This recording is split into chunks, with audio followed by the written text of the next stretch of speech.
मोहब्बत व एहतराम की, माशाअल्लाह, खुलूस लिल्लाहियत की, इल्म अदब की इस पाकीज़ा महफिल में बैठकर अपने एतकाद की बाजुओं को मजबूत करने वाली हर एक की रहत तक जमशेद अंबर सलामी अक़ीदत पेश करता है, कबूल करें। अस्सलामु अलैकुम व रहमतुल्लाहि तआला व बरकातुहू। वालेकुम अस्सलाम व रहमतुल्लाहि तआला व बरकातुहू। हजरात, एक शेर में पढ़ता हूँ, मोहब्बत के साथ सुनिएगा कि जिसको भी मोहम्मद का वसीला नहीं मिलता, बोलिए सुभान अल्लाह, और जरा मोहब्बत से बोलिए सुभान अल्लाह। हजरात, मैं जब से यहाँ बैठा हूँ आप लोग खामोशी की दामन को मजबूती से पकड़ लिए हैं। लगना चाहिए कि आप हुजूर की महफिल में बैठे हैं, हुजूर के दीवाने हैं, हुजूर के चाहने वाले हैं। हुजूर के चाहने वाले इस अंदाज से नहीं सुना करते।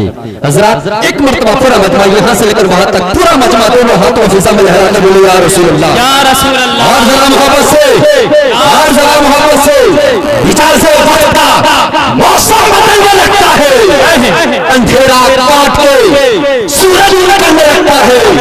ये कैसे लोग हैं जो इस तरह खामोश बैठे हैं? अरे नबी के नाम सुनते ही पत्थर निकलने लगता है। सुभान अल्लाह, सुभान अल्लाह। बहुत ये किस तरह लोग हैं जो इस तरह खामोश बैठे हैं? नबी के नाम सुनते ही पत्थर पिघलने लगता है। हज़रात, वक्त बहुत किल्लत है, वक्त दाबरगीर है। उलमा किराम की कसीर तादाद मिंबर नूर पर जलवागर है। आइए बढ़ते जिक्र के साथ आपकी समातों के दहलीज पर वो गुनगुनाती हुई आवाज, वो लहती हुई आवाज जिनसे मुराद मोहम्मद अफजल हुसैन से है। आइए थोड़ा मत माना उसे इस्तेमाल कर ले। नारे तकबीर, और जरा मोहब्बत से एक शख्स अपने हाथों को उठाइए जिसका दिल सलामत है, फिक्र सलामत है, अकीदा सलामत है, अकीदा सलामत है। वही शख्स अपने हाथों को फिजा में लहरा कर नारे का जवाब दे।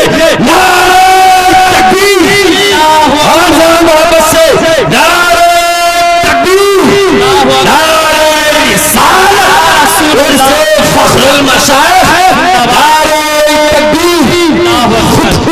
खुद अपने जहल का ऐलान आम करते हो, गलत समझते हो फिर भी ये काम करते हो। नबी अगर नहीं सुनते सदाए उम्मत की तो फिर नमाज में किसको सलाम करते हो?